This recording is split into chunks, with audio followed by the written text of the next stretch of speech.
Now you see. Find out how you can see Jesus in this episode of 5 Minutes Closer. I'm Vaughn Weatherford, and this is 5 Minutes Closer.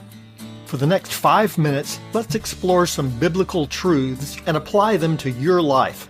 No podcast, including this one, can transform your life or give you what you really need. Only Jesus can do that. You can find out why in what I've called the first five episodes of 5 Minutes Closer.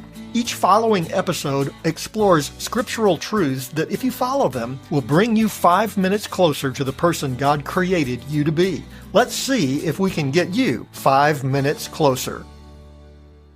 John chapter 9 describes the extraordinary day a man saw Jesus. Seeing Jesus would be unforgettable for anyone, but for this man it was doubly so. Before that day, he couldn't see anything at all. He was blind. Then he met Jesus. Most people he met ignored his blindness. It was an uncomfortable subject. Some even thought that he was blind because of something that he had done or that his parents had done. The man didn't know for sure. All he knew was that he couldn't see. Many people avoided him entirely, as if his blindness was contagious, something they might catch if they got too close. But not Jesus, not this day. Not only did Jesus talk to him, but he also touched his eyes. Jesus put mud on the man's eyes and told him to wash his face. The man probably thought it was a strange request, but not for long. When he washed his eyes, he could see. For the very first time, he saw water, the waters of the pool that he had felt all these years. He could now see. He saw the sun reflecting off the water, the warm rays he had felt on his face all these years. Now he could see them. He saw buildings, carts, donkeys, and clouds. He saw trees, rocks, tables, and chairs. And everywhere he turned, he saw people. What's more, the people saw him. He'd never seen a look of surprise, but he knew what it was when he saw it. Stunned shock. It's kind of funny. Come on, you might say. Ask me how many fingers you're holding up. Ha, it's just 4. The thumb isn't a finger. They all wanted to know the same thing. How did this happen? So he told them in John chapter 9, verse 11. He answered, "The man called Jesus made mud and anointed my eyes and said to me, 'Go to Siloam and wash.' So I went and washed and received my sight."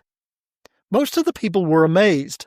Some were not. They were angry. They threatened his parents. They threatened the man.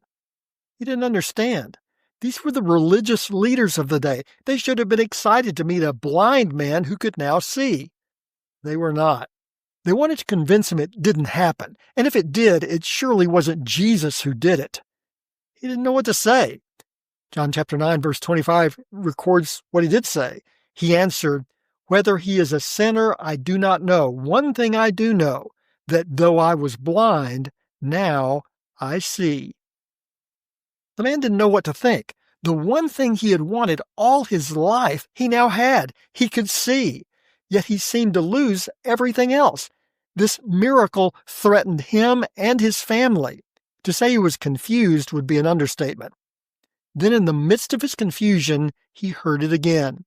He heard the voice that treated him like a human being, the voice that told him to wash his eyes, the voice that gave him sight.